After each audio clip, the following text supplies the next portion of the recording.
Hey, evening. Maybe you're having dinner right now. Maybe you could pop this open on the TV. What do you do? Chromecast or whatever app you have to get that up there. Continue enjoying your meal. Continue enjoying your drinks. I'm here with you to talk about the 49ers. Just wrapped up 4 straight days out on the practice field. Tomorrow is a day off, and then the pads come on Monday. And I have to report that the 49ers defense is potentially special this year. Now, we've got a long way to go, obviously.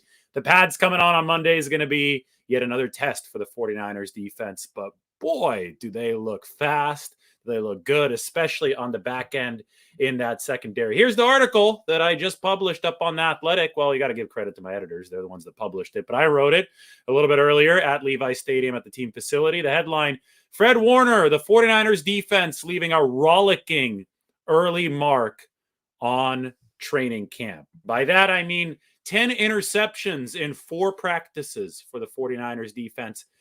If you compare that to 2021 last season, they only had 11 all camp.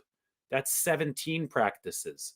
So 11 picks in 17 practices last year, 10 in only 4 this season for the 49ers. Today, it was Trey Lance going 9 of 16, so better than yesterday. It was 3 of 10 yesterday. That was an ugly effort from Trey Lance, and he said that he had to be better, and he was better. But the 49ers defense still controlled the proceedings today. 1 pick from Lance to Fred Warner. Warner was that hook defender. Lance, I guess, didn't see him. It was like quite a few picks that we had seen from Jimmy Garoppolo in recent seasons. Short pass right over the middle into the chest of the linebacker. That's what it looked like. And then Warner ran back with it a little bit. The other 3 picks, there were 4 total today for the 49ers defense, came off of Nate Sudfeld. And 2 of those interceptions belonged to Tarvarius Moore. Remember him? All of 2021 with a torn Achilles, suffered last OTAs.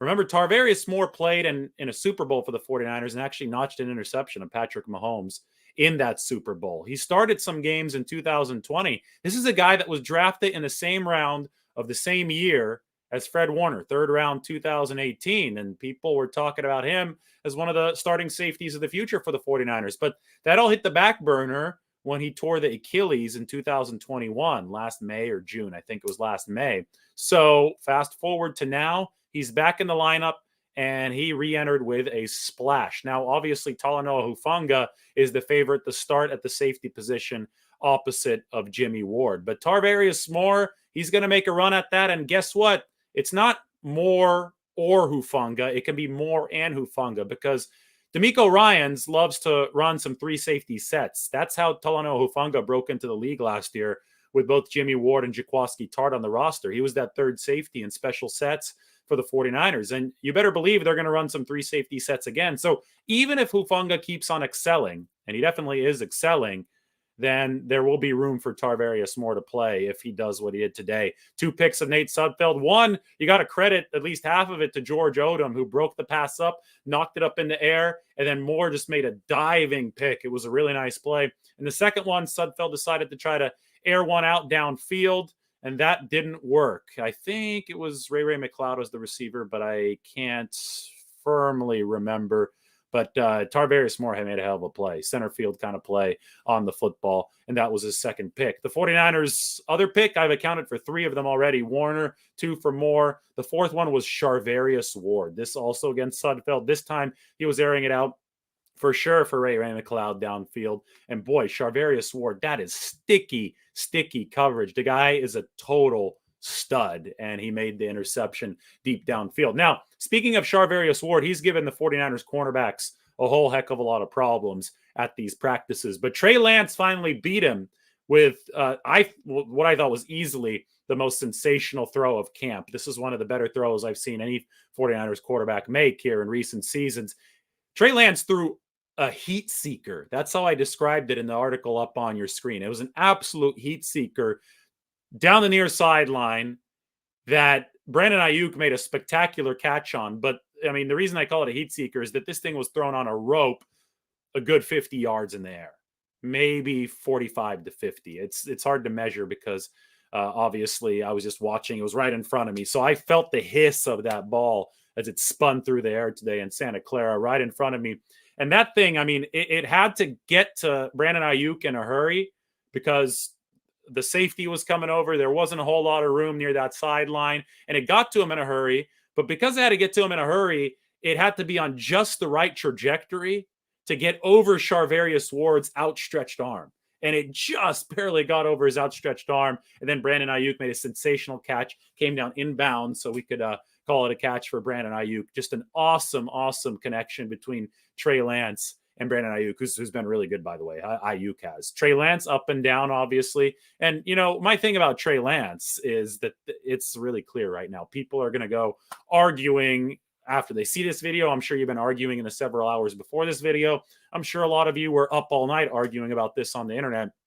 Whatever position you have on Trey Lance, whatever side you're taking, even though I think it's completely asinine to take sides in this situation. I mean, it's a young quarterback. If you're a 49ers fan, you should probably just enjoy and support your young quarterback developing. But a lot of people are taking sides, right? They're like, oh, Trey Lance is terrible, keep Garoppolo. And other people are wanting to put him into the Hall of Fame. Whatever side you're on, if you're one of those people, you know, that's part of the polarized aspect of this debate, you're going to be able to find examples and data to support your position. So if you're one of those people that says, so Trey Lance is, you know, next coming with Joe Montana or Steve Young or John Elway or whatever, yeah, you could go and find a clip of this throw to Brandon Aiyuk, and you could say, here's my evidence. This guy's awesome.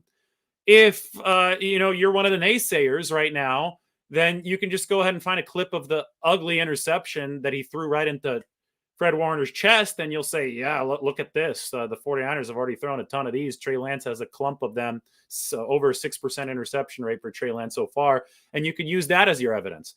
The truth, though, doesn't lie on either extreme. The truth lies in the middle. And the middle in this particular argument is that Trey Lance is currently a low floor, high ceiling player. By that, I mean the bads look bad, but the highs look awesome. The 49ers' goal in developing Trey Lance, and this is up to the coaching staff over the course of the next month plus before the regular season, is to raise the floor so that the ugly moments don't look as bad and that we have more of the ceiling moments. They're not going to raise the ceiling. The ceiling is what it is, right? Trey Lance has spectacular physical capabilities. We've talked about all that. Kyle Shanahan wants to mold his pro style experience in with those physical capabilities and that mobility to field a quarterback that takes it to the next level. So you'd like Trey Lance to reside near the ceiling more often and near the floor less often. So we're seeing both of these extremes. I mean, the highs are high, the lows are low, and we're seeing them within the course of one practice. And, you know, there were more lows yesterday on Friday, but on Saturday, Lance went 9 of 16 with that one bad interception. But boy, what a throw that was to Brandon Aiyuk. All right, very quickly, I see over 120 of you are in right now. So I'm going to take this article. I'm going to copy the link. I'm going to put it in the chat section. So go ahead and click on that link in the chat section. Here you go. I just clicked on it. And why is my picture not there? That's weird. Anyway, click on that link in the chat section and you can go check out that article on The Athletic. Might even be able to get the deal for $1 a month. I'll put that in the comment section, pin it up as well. Ton of people subscribing to The Athletic. That's great to see. And even if you don't want to do that, I mean, I fully recommend you do that. I mean, this is in-depth stuff right here. Look, even a great picture there of Robert Nkemdiche right in the middle of the article. I'm going to be talking about actually, it's Kimdiche, so you don't say the N. It's Robert Kimdiche. The N is silent. But I'm going to talk about him in a little bit. But, I mean, where else are you going to get this kind of depth on the 49ers? I mean, it's on The Athletic and on this YouTube channel. I promise you. This is such a fun season already, and we haven't even put the pads on yet. So go ahead and subscribe everywhere that you can. And that means to this article and obviously to this video. Don't be one of those viewers. There's thousands of you that watch, but don't hit subscribe. So if you haven't fixed that problem, I give you 5 seconds right now to take care of it. Anyway, next point. Spencer Burford was still the first team right guard for the 49ers. So what does this mean? There are now 4 practices in the books, and Spencer Burford has been the starting right guard for 100% of all 4 of these practices. Every single rep that the 49ers have taken in team drills, the rookie 4th-round pick out of San Antonio has been the starting right guard, not the incumbent Daniel Brunskill, who started there last year for the 49ers. He's been splitting time with Jake Brendel, at center. It's been all Burford all the time at right guard. And I think that's really significant, especially in light of this. Today was the return of Javon Kinlaw and Mike McGlinchey. Yesterday was the return of Trent Williams. Williams was in team drills today. So is Mike McGlinchey. So McGlinchey's the right tackle and Williams is the left tackle. What does that mean? Well, Jalen Moore, second-year man, who had been filling in for McGlinchey and still occasionally is at right tackle, but who had been playing right guard during the offseason program, Jalen Moore, for at least part of the time today, was freed up of his right tackle duties, right? Because McGlinchey was back. So, I was wondering, once McGlinchey did come back, I was wondering, would Jalen Moore move to right guard and have some precedence there over Spencer Burford? And at least today, the answer was no. Spencer Burford remained at right guard for all the snaps, even when Jalen Moore no longer had to fill in for Mike McGlinchey. So at some point, this starts becoming significant. Kyle Shanahan's downplaying it, saying, oh, musical chairs, we'll do what we do. But at some point, I don't know if it's now or if it's going to be at some point next week because of the pads coming on. At some point, we have to say, wait, Spencer Burford is legitimately in the lead to be the 49ers starting right guard. So I'm just waiting and seeing right now, but Burford's been in there. And for those of you who might ask me, well, how's he doing? I'm not going to pretend like I can know right now because the pads aren't on yet, right? The pads come on Monday. On Monday, the 49ers offensive line will finally have a fighting chance of protecting itself against the defensive line because it's not any fun without pads. This is going to start to turn into a truly physical practice on Monday. And then we're going to have some answers on Spencer Burford, on Aaron Banks at left guard, Brendel and Brunskill. Looks like the competition is between them at center. And then obviously the entrenched guys are Trent Williams at left tackle and Mike McGlinchey at right tackle. I have to say, this is what I wrote about today. Fred Warner is an embodiment of productive franchise culture. Let's go through some of this. This is what Fred Warner, by the way, Fred Warner, first of all, he shows up into the press conference room today and apologizes that his voice is a little raspy. And he goes, lots of screaming 4 days in a row now, so bear with me, the good kind of screaming. And, there was a play today where Trey Lance threw over the middle. George Kittle initially caught it, and Fred Warner came and just ripped the ball out. There was a big primal scream from Warner then. I'm sure some of you were at practice today, and you remember how pumped up he was. And, of course, he screamed some more after he intercepted Trey Lance. But Fred Warner, at least from the offense's point of view, has turned into a villain. He's there talking some smack. He's loud. I mean, he's all over the field, obviously, but he's also chirping on top of all that. And if you think about it, any great defense, they talk a lot. I mean, Richard Sherman gave the 49ers some personality, right, in 2019. And it was no coincidence they really surged when he showed up. Obviously, the pass rush had a ton to do with it, but Richard Sherman helped give that unit a mean veterans mentality. Jimmy Ward has been talking a lot of shit this offseason. I think that helps for the 49ers defense. But Fred Warner has decided to target some of his chirping. And he's targeted it at Brandon Aiyuk, who just the other day, Brandon Aiyuk called Warner annoying and irritating after Wednesday's practice. Now look at this quote from Fred Warner. Specifically with Brandon, I chose him out. And I'll say why. I think he's ready to make that next step into playing at an elite level. I've gotten after him a bit because I know how much he has in him. And I know if I nag him a little bit, he's going to get sick and tired of that and start to hold his own. I like what I see out of BA. He works super hard, and he started to really gain that mindset of knowing he's a guy and he's capable. I'm trying to get the best out of him. That's it. So then I asked Warner, well, if you're doing that to Brandon Aiyuk, are you, talking some smack, trying to piss off Trey Lance as well? Because, iron sharpens iron. Why limit it to one guy? And Fred said, yes. He said, I'm trying to get everybody battle ready. When you get down to it, there's a lot of games where it comes down to one or two scores when you're playing against a top tier team.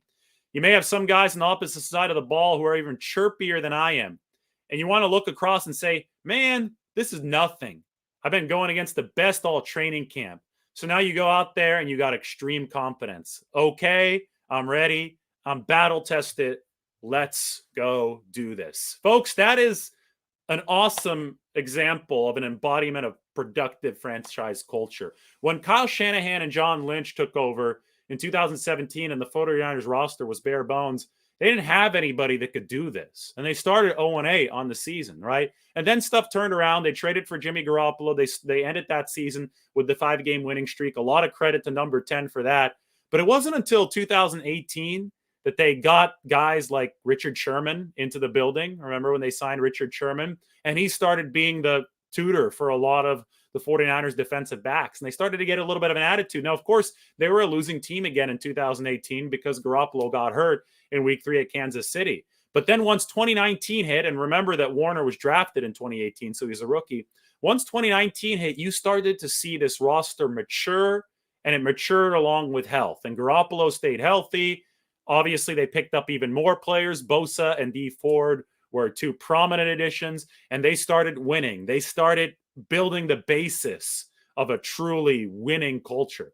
And now a few years downstream, once you have a Super Bowl appearance and 2 NFC championship games under your belt, and Fred Warner, who's drafted in 2018, is now an all-pro grizzled veteran, he can start talking smack on that practice field because he knows how to do it, and it means something to the guys that he's talking to. So younger guys like Brandon Aiyuk and Trey Lance, I mean, it could work on them. He's pouring some gas on the fire.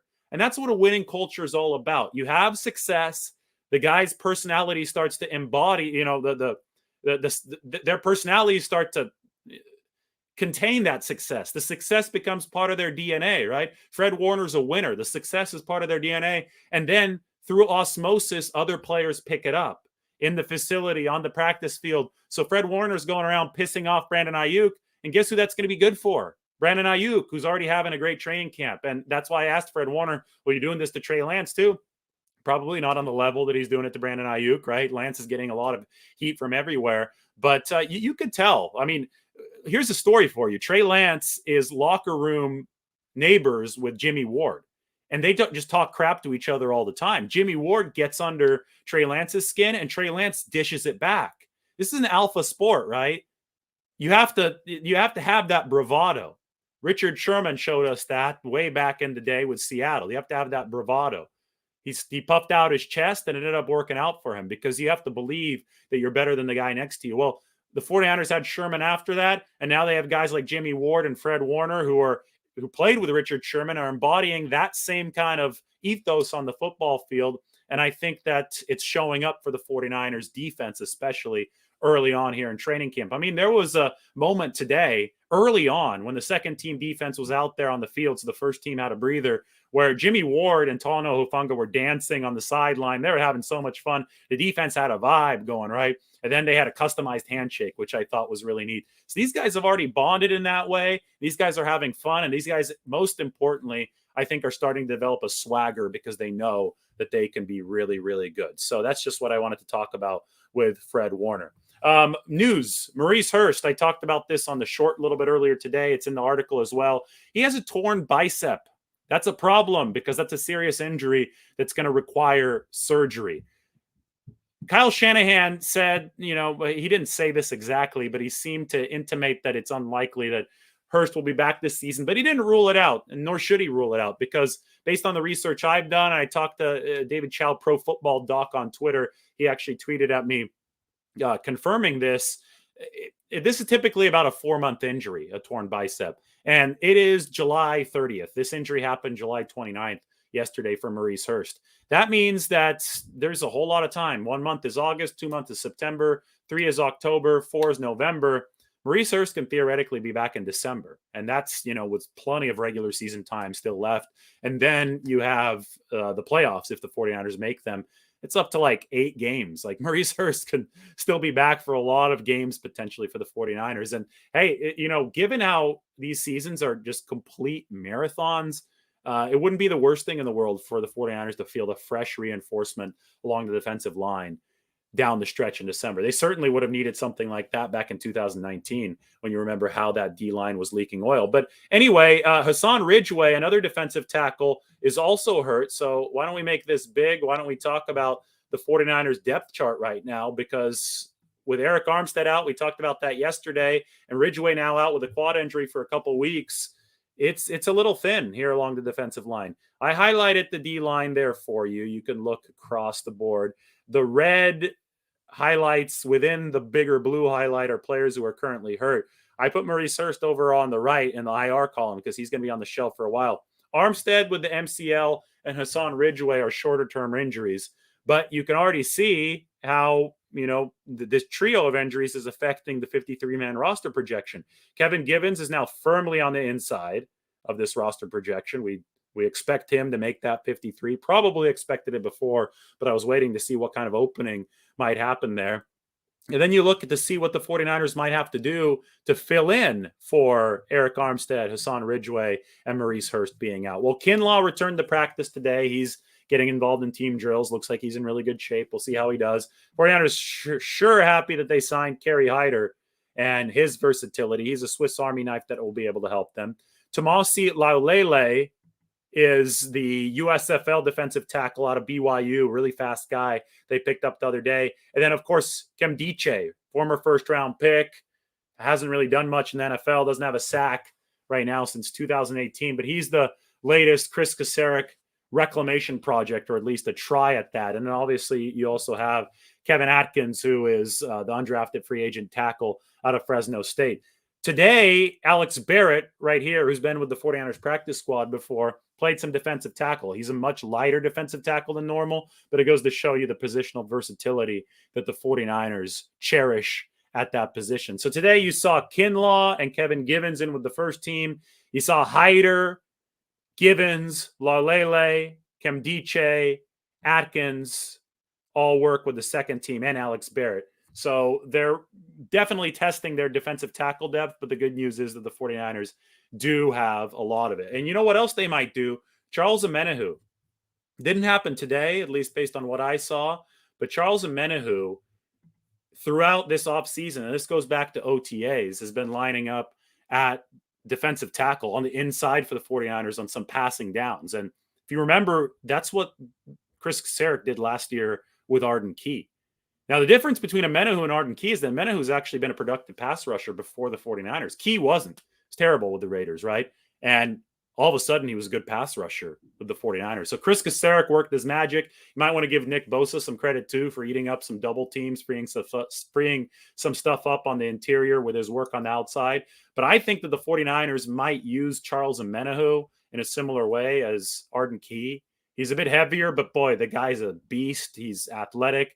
I think you could line him up on the inside, get him to work against some guards in obvious pass situations. Hell, maybe even some run situations because he's heavier at 270 than Arden Key, and he'll be able to hold his own.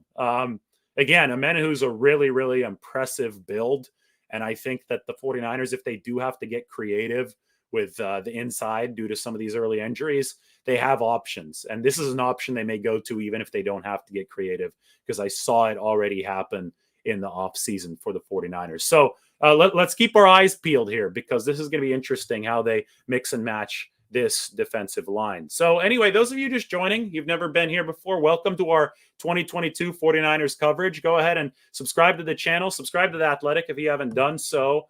This is the article up on The Athletic right now. Fred Warner and the 49ers defense leaving a rollicking mark early in training camp. And right now, for the first time, you will get to see some highlights from practice today. I just cut up this reel for you, so let's take a look at it. That's cinematic mode. 49ers offensive line getting ready to go.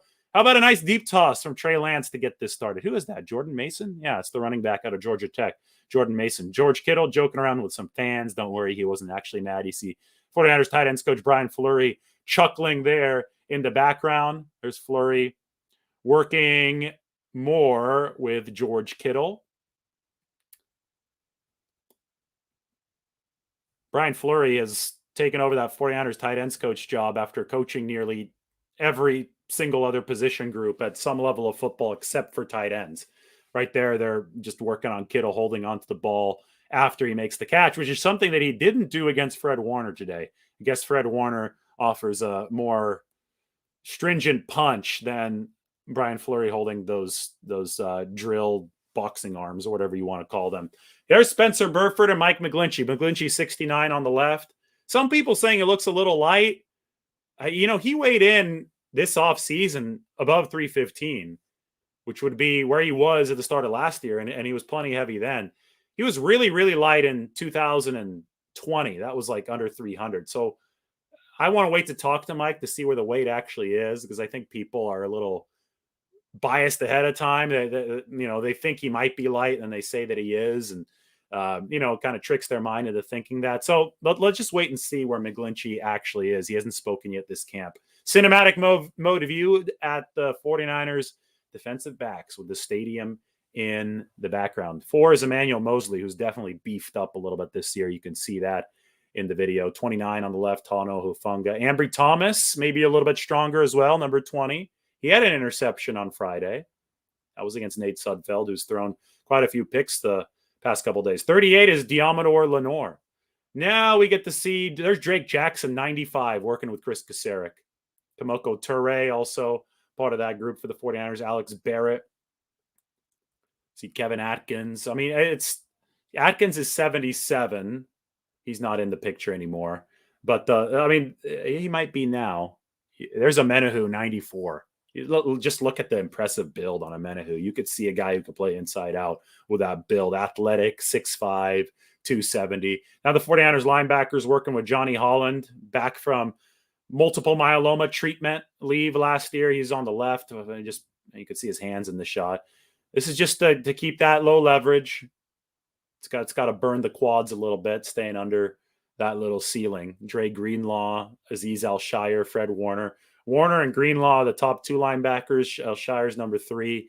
I obviously feel that Greenlaw and Al-Shire can be considered interchangeable. And there's Leonard Hankerson, new 49ers wide receivers coach, with his group of wideouts, including Brandon Aiyuk. We see Danny Gray over on the right by Hankerson, 86. So that is footage from today's practice. Hope you enjoyed that.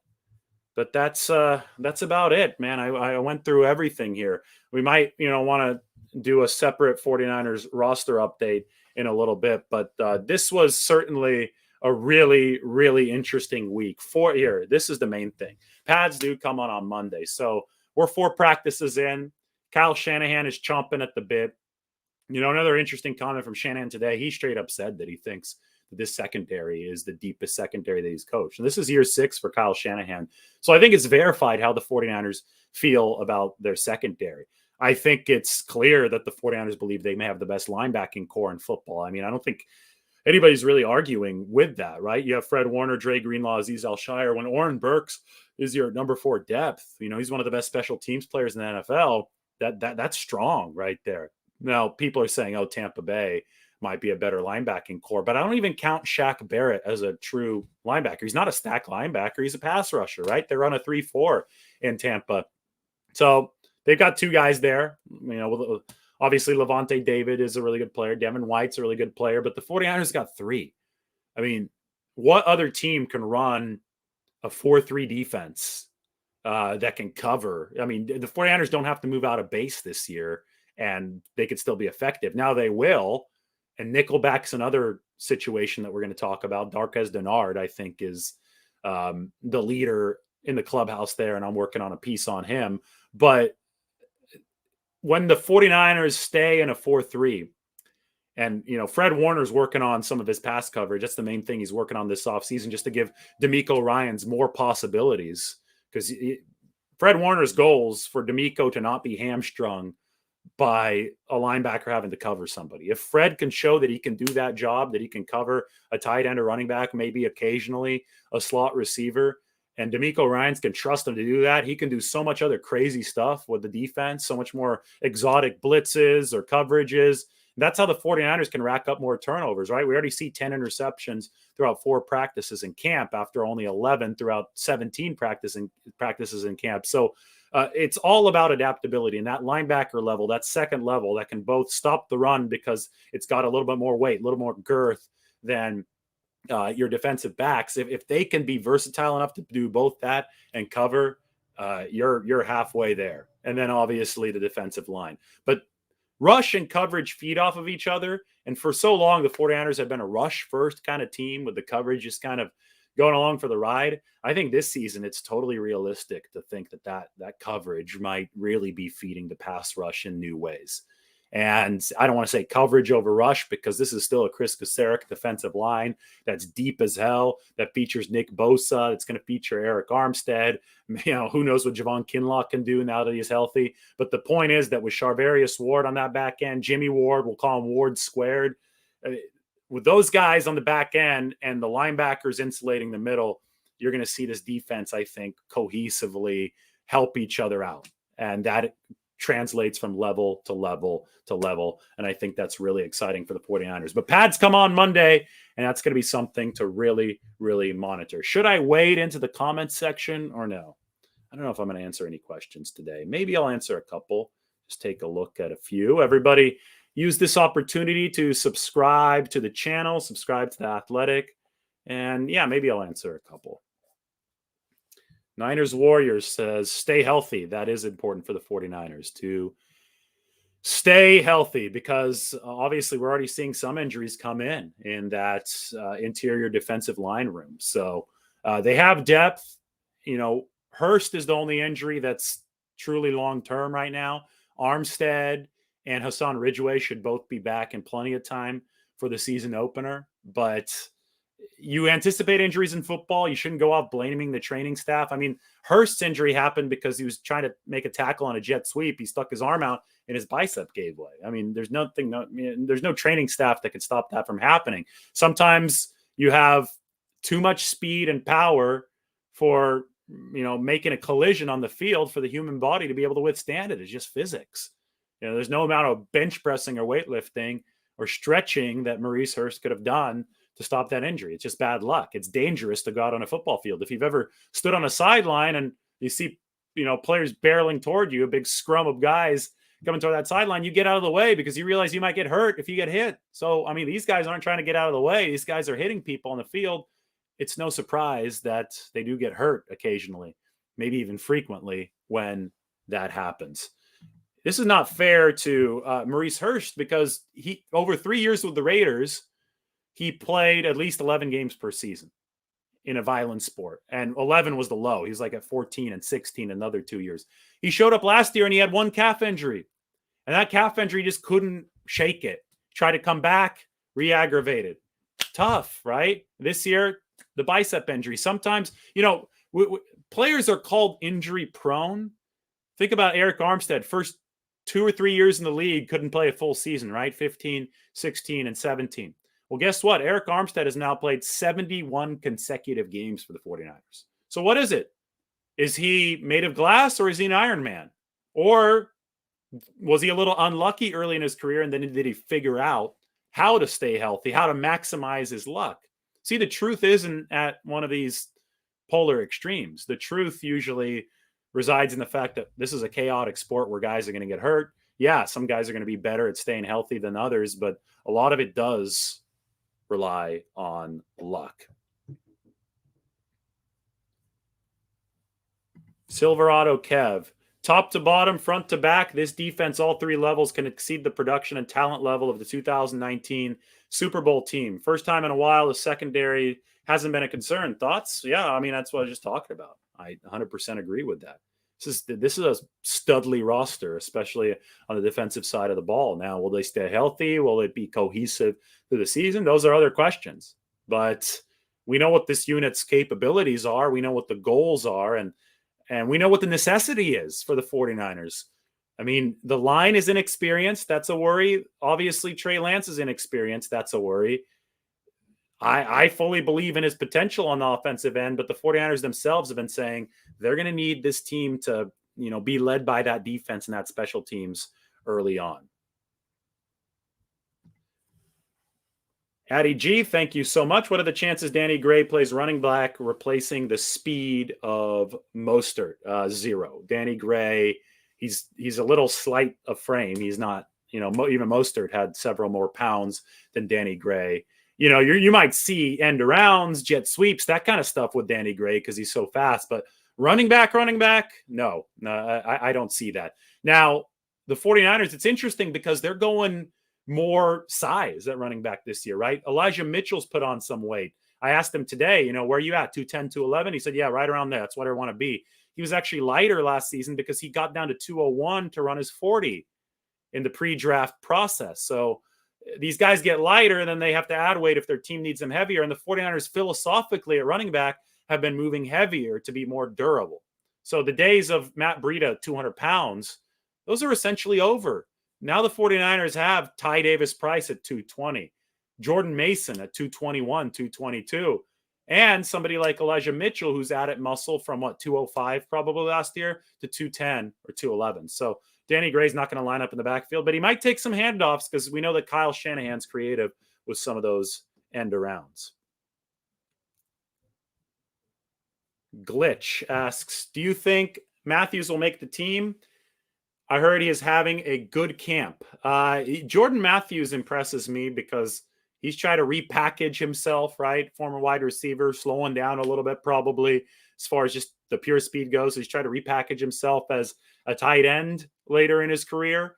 And blocking is what's the impediment for him because he's made a few nice catches this camp. I think he has learned the tight end route tree. He's developing rapport with the quarterbacks. So he's making progress. And the other day I was watching the combination block portion of practice, and that's when the tackles come over and they join with the tight ends and the coaching staffs join as well. And they work on their combination blocks because at the point of attack in the outside zone, you're going to have the tight end and the tackle have to work together to make sure that crease is formed correctly. And Trent Williams was giving Jordan Matthews some advice. And I'm going to put this video up probably tomorrow. So be sure to subscribe, check out the channel then.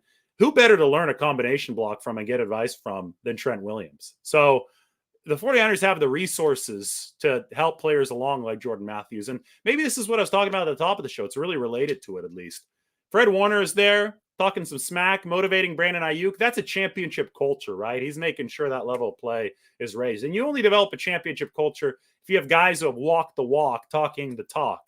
So not only is Fred Warner there doing what he needs to do, Trent Williams has walked the walk. This is one of the best players in all football, if not the best player in all football. So it's pretty awesome that Jordan Matthews, as he's converting to tight end, can pick Trent Williams' brain about combo blocking. So if he's going to make the team, it's because of stuff like that, in my opinion, really hoping him get over the hump.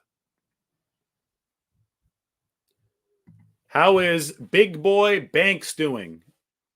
We'll see on Monday. That's when the pads come on. He looks like he's in good shape. It looks like he's reworked his body. But again, it's really hard to judge any of these linemen, both sides of the ball, till the pads come on. Up until now, it's more of a passing league vibe, in my opinion, right? This is, you look at football in shorts, and you should be looking at the secondary, the receivers, the QBs. You should just be seeing, how guys are airing it out. Defensive linemen, I can't really tell. And once they put pads on, I will be able to tell. So I can't wait for them. All right, guys, good stuff. I have to go eat. It's already 7:40. Pads do come on Monday. Subscribe to the channel. Check out the article, which is right here. Fred Warner and the 49ers defense leaving a rollicking mark early on training camp. Athletic article is posted for the second time now in the chat section. It's going to be in the comments section as well. Of course, I will answer your questions. If they're good, respectful questions, I answer them. Simple as that. So thanks, guys. Really appreciate it. Sub to the channel, sub to the Athletic, and we'll talk to you all soon. Have a good Saturday.